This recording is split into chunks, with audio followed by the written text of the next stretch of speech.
Hello everyone. आज हम part 15 जैव विविधता एवं संरक्षण पार्ट 15 के ऐसे इंपॉर्टेंट क्वेश्चन की प्रैक्टिस करने वाले हैं जो कि अक्सर बोर्ड एग्जाम में बार बार रिपीट होते हैं। तो देखिएगा, सबसे पहले यहाँ पर दे रखा है कि जैव विविधता के घटक है। क्वेश्चन में पूछा गया है कि जैव विविधता के घटक है। ऑप्शन ए आनुवंशिक विविधता, ऑप्शन बी प्रजाति विविधता, ऑप्शन सी पारिस्थितिक विविधता या ऑप्शन डी इसमें दे रखा है उपरोक्त सभी।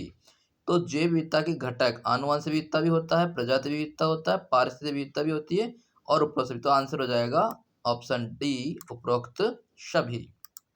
बढ़ते हैं अगले क्वेश्चन की ओर। अगला क्वेश्चन है कि किस जीव विज्ञानी द्वारा जैव विविधता शब्द को प्रयोग में लाया गया। कहने का मतलब प्रचलन में किस जीव विज्ञानी के द्वारा जैव विविधता शब्द को काम में लिया गया। Option A Edward Wilson, option B von Humboldt, option C Norman Borlaug, option D Swaminathan. तो देखिए, यहाँ पर जो जीव विज्ञानी है वो है एडवर्ड विल्सन। इस एडवर्ड विल्सन के द्वारा इस जैव विविधता शब्द को काम में लिया गया, प्रचलन में लिया गया, लोकप्रिय बनाया गया, इस प्रकार हम इसे कह सकते हैं। ठीक है, तो ऑप्शन ए इसका सही उत्तर होगा। बढ़ते हैं अगले प्रश्न की ओर। अगला प्रश्न है जैव विविधता शब्द किसने प्रतिपादित किया, यानी जैव विविधता शब्द किसने दिया। ऑप्शन ए डेविड टिलमैन ने, ऑप्शन बी नॉर्मन बोरलॉग ने, ऑप्शन सी स्वामीनाथन ने, option D Walter G Rosen ने, या इसे हम कह सकते हैं WG रोसेन। कई जगह रोजेन लिखा हुआ है लेकिन इनका सही नाम है WG रोसेन। तो जैव विविधता शब्द दिया था WG रोसेन या वाल्टर जी रोसेन। बढ़ते हैं अगले क्वेश्चन की ओर। अगला क्वेश्चन है रिवेट पॉपर परिकल्पना किसने दी। Option A Paul Ehrlich, option B David Tilman, option C Robert Mayer, option D von Humboldt. अब देखो, कई जगह पॉल एहरलिच भी लिखा मिलेगा लेकिन इनका सही नाम है पॉल एहरलिख। तो यहाँ पर रिवेट पॉपर परिकल्पना जो वायुयान की रिवेट होती है, कील्स होती है उसकी, उन कील के ऊपर जो परिकल्पना दी वो दी पॉल एहरलिख। तो ये था इसका सही उत्तर, पॉल एहरलिख ने रिवेट पॉपर परिकल्पना दी। अगला क्वेश्चन है पृथ्वी का फेफड़ा किसे कहते हैं या पृथ्वी का फेफड़ा कहलाता है। ऑप्शन ए अमेजोन नदी क्षेत्र, ऑप्शन बी नील नदी क्षेत्र, ऑप्शन सी गंगा नदी क्षेत्र, ऑप्शन डी उपरोक्त सभी। तो पृथ्वी का फेफड़ा कहलाता है अमेजोन नदी क्षेत्र, जो दक्षिणी अमेरिका के पास अमेजोन है, अमेजोन नदी, तो वही है अमेजोन नदी क्षेत्र। इसका सही उत्तर हो जाएगा। बढ़ते हैं अगले क्वेश्चन की ओर। अगला क्वेश्चन है विश्व में कुल कितने हॉट स्पॉट चिन्हित है। Option A 25, option B 34, option C 50, option D 100।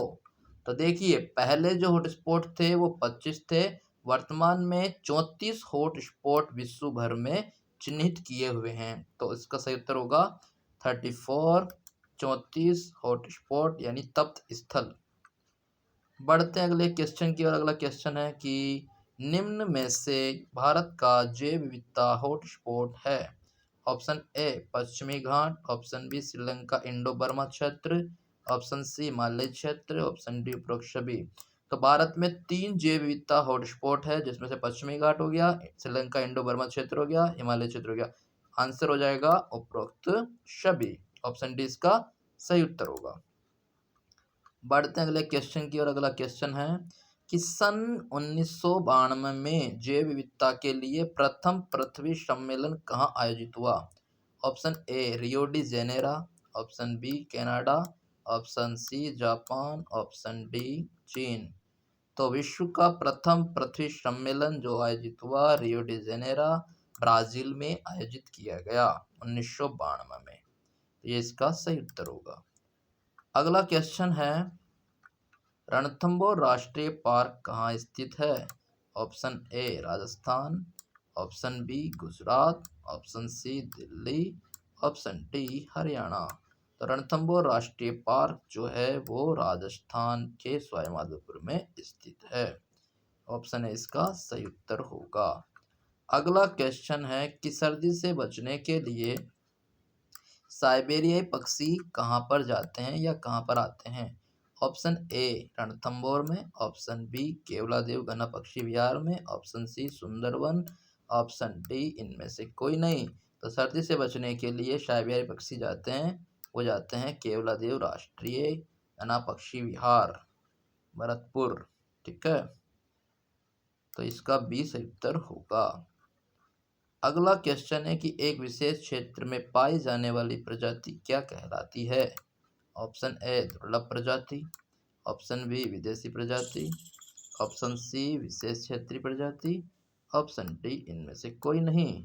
तो एक विशेष क्षेत्र में पाई जाने वाली प्रजाति जो कहलाती है वो कहलाएगी विशेष क्षेत्रीय प्रजाति। ऑप्शन सी इसका सही उत्तर होगा। बढ़ते हैं अगले क्वेश्चन की ओर। अगला क्वेश्चन है कि वैश्विक जैव विविधता में अधिकता होती है, इनमें से किस जीव की अधिकता होती है। ऑप्शन ए शैवाल की, ऑप्शन बी कवक की, ऑप्शन सी लाइकेन की, ऑप्शन डी उपरोक्त सभी। तो वैश्विक जैव विविधता में अधिकता होती है कवक, फंगस की संख्या, फंगस की जैव विविधता बहुत अधिक होती है, यानी जैव विविधता में भी फंगस जो कवक होते हैं वो बहुत अधिक होते हैं। अलग अलग वेराइटी, उनकी भिन्नता बहुत ज़्यादा होगी। अगला क्वेश्चन है भारत का राष्ट्रीय जलीय जीव है। ऑप्शन ए नदी की डॉल्फिन, option B blue whale, option C समुद्री गाय, ऑप्शन डी गंगा की शार्क। अब यहाँ पे देखिएगा, कंफ्यूज होने की ज़रूरत नहीं है। गंगा की शार्क ये शार्क है, ना कि मछली या डॉल्फिन नहीं है। ठीक है, जबकि अगर गंगा की डॉल्फिन या गांगे डॉल्फिन लिखा होता तो वो हो जाएगा, नदी की डॉल्फिन को ही गांगे डॉल्फिन कहेंगे। तो ऑप्शन ए इसका सही उत्तर होगा। यही है भारत का राष्ट्रीय जलीय जीव, गंगा की डॉल्फिन, गांगे डॉल्फिन या नदी की डॉल्फिन। अगला क्वेश्चन है निम्न में से किस वैज्ञानिक ने जातीय क्षेत्र संबंध को वर्णित किया। क्वेश्चन यहाँ से पूछा गया है कि जातीय क्षेत्र संबंध इस सिद्धांत को किसने बताया। तो इसके बारे में बताने वाले कौन है। Option A David Tilman, option B von Humboldt, option C Gregor John Mendel, option D Charles Darwin. तो यहाँ पर सही उत्तर होगा इसका, ये जो है जातीय क्षेत्र संबंध बताने वाले, ऑप्शन बी वॉन हम्बोल्ट। क्या हो जाएगा, वॉन हम्बोल्ट। बढ़ते हैं अगले क्वेश्चन की ओर। विश्व में भारत की जैव विविधता का योगदान कितना प्रतिशत है। Option A 3.4%, option B 8.1%, option C 2.5%, option D 4.1। तो देखिएगा विश्व में भारत की जैव विविधता कितनी है। तो कुल जैव विविधता विश्व की है 100%, उसमें से भारत की कितनी है, भारत की है उसका योगदान है 8.1%, 8.1%, यानी ऑप्शन बी इसका सही उत्तर होगा। ठीक है, बढ़ते हैं अगले क्वेश्चन की ओर।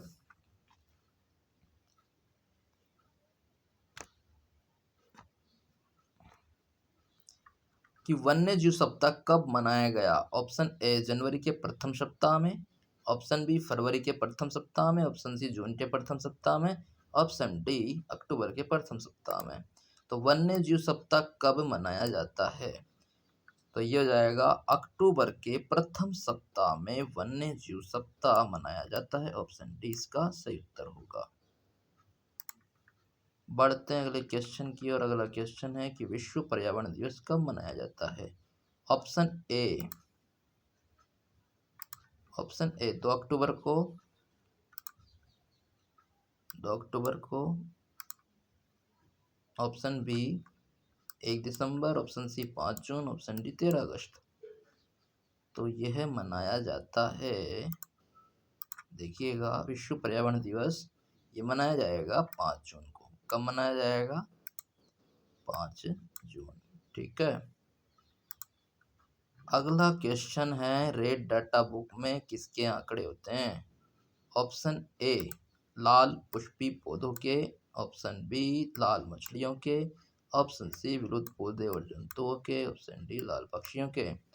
तो यहाँ पर रेड डाटा बुक यानी कि लाल आंकड़ा सूची, लाल आंकड़ा पुस्तिका में किसके आंकड़े होते हैं। तो विलुप्त पौधे और जंतुओं के आंकड़े इसमें होते हैं। ठीक है, ऑप्शन सी सही उत्तर उसका होगा। अगला क्वेश्चन है कि जैव विविधता की अवधारणा किसने विकसित की।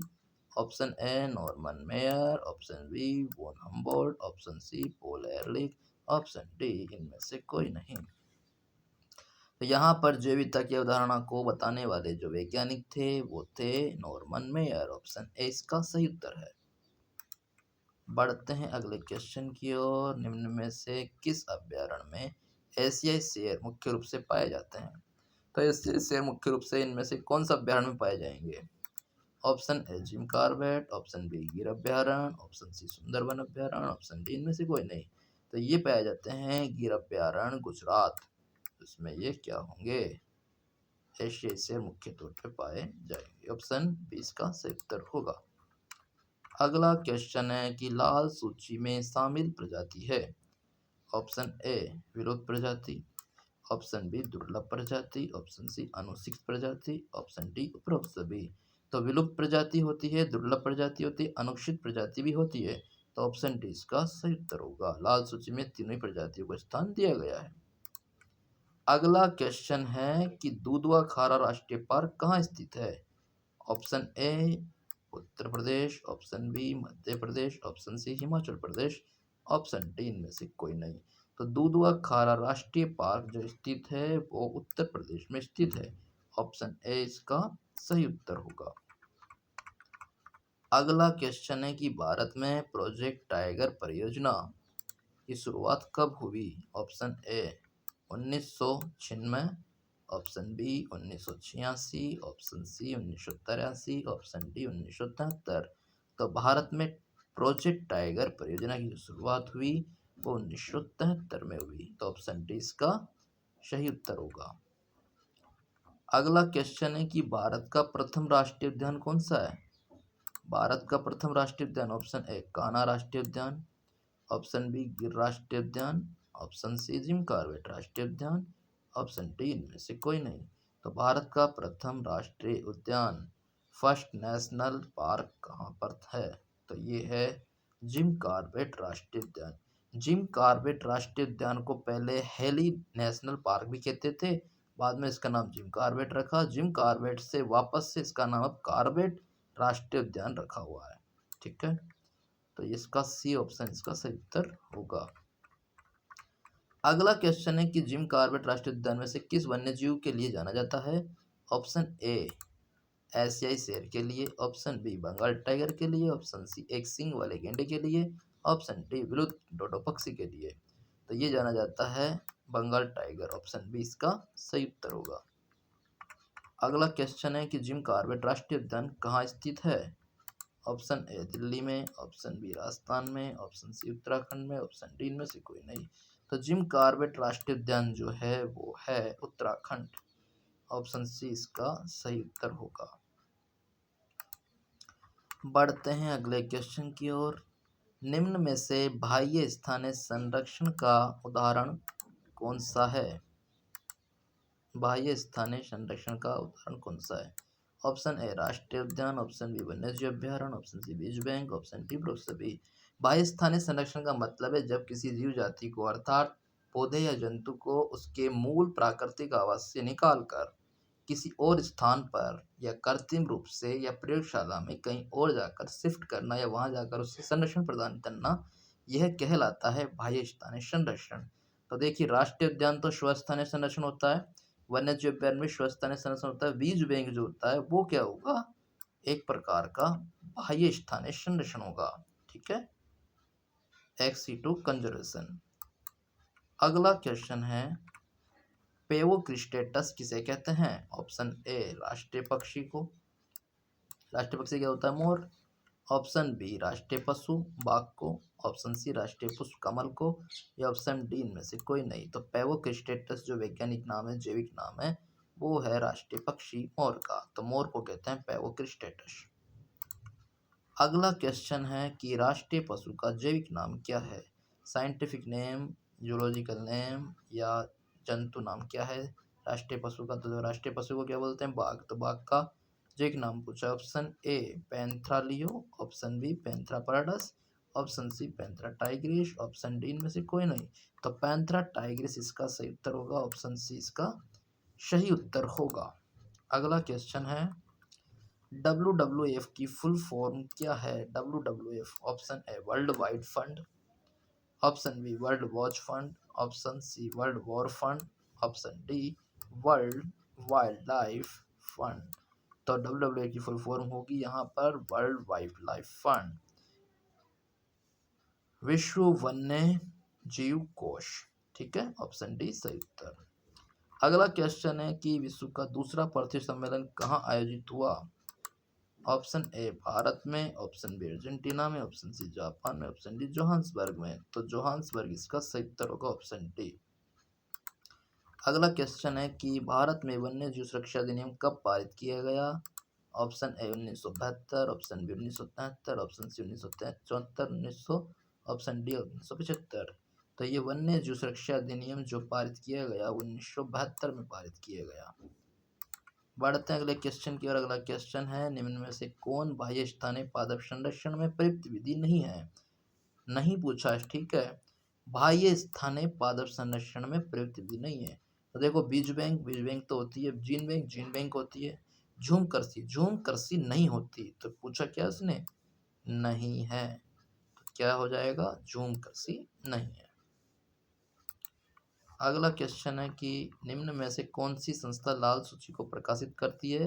रेड डेटा जो सूची होती है उसको कौन प्रकाशित करती है? Option A UNESCO, option B UNEP, option C IUCN, option D में से कोई नहीं।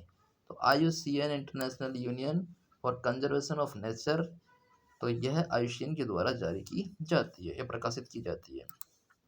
अगला क्वेश्चन है पृथ्वी के किस क्षेत्र में सर्वाधिक जैव विविधता पाई जाती है? ऑप्शन ए ध्रुवीय प्रदेश, ऑप्शन बी शीतोष्ण प्रदेश, ऑप्शन सी भूमध्य रेखा प्रदेश, ऑप्शन डी में से कोई नहीं। तो आंसर हो जाएगा भूमध्य रेखा प्रदेश। अगला क्वेश्चन है निम्न में से चिपको आंदोलन के प्रणेता कौन है? Option A Mahatma Gandhi, option B Sunderlal Bahuguna, option C Rajendra Prasad, option D में से कोई नहीं। तो आंसर हो जाएगा सुंदरलाल बहुगुणा। अगला क्वेश्चन है चिपको आंदोलन का संबंध किस राज्य से है? Option A Haryana, option B Punjab, option C Chhattisgarh, option D Uttarakhand. तो चिपको आंदोलन का संबंध है उत्तराखंड, ऑप्शन डी इसका सही उत्तर होगा। अगला क्वेश्चन है गिर राष्ट्रीय उद्यान कहाँ स्थित है? Option A Haryana, option B Rajasthan, option C Gujarat, option D Punjab. तो गिर राष्ट्रीय उद्यान होता है गुजरात, ऑप्शन सी सही उत्तर है। अगला क्वेश्चन है जैवमंडल आरक्षित क्षेत्र का वह भाग जहाँ किसी भी प्रकार की मानव गतिविधि की आज्ञा नहीं होती है, यानी मानव की आवाजाही पर रोक होती है, वह क्षेत्र क्या कहलाता है? ऑप्शन ए कोर क्षेत्र, ऑप्शन ए कोर क्षेत्र, ऑप्शन बी बफर क्षेत्र, ऑप्शन सी पारगमन क्षेत्र, ऑप्शन डी में से कोई नहीं। आंसर हो जाएगा कोर क्षेत्र। ये बिल्कुल आंतरिक स्थान होता है जहाँ पर किसी की मानव की आवाजाही नहीं होती। अगला क्वेश्चन है एक जीव जाति जो भविष्य में विलोपन की चरमता का सामना कर रही होगी, तो उसे क्या कहते हैं? ऑप्शन ए शुभेद जाति, ऑप्शन बी स्थानिक जाति, ऑप्शन सी क्रांतिक संकटापन्न जाति, ऑप्शन डी विलुप्त जाति। तो क्रांतिक संकटापन्न जाति वो कहलाएगी, ऑप्शन सी इसका सही उत्तर होगा। उम्मीद करता हूँ आपको ये वीडियो पसंद आएगी और आप इसे लाइक कीजिए, शेयर कीजिए और सब्सक्राइब भी कीजिए। Okay, thank you. आज के लिए इतना ही, मिलते हैं फिर किसी नेक्स्ट क्लास में, तब तक के लिए धन्यवाद।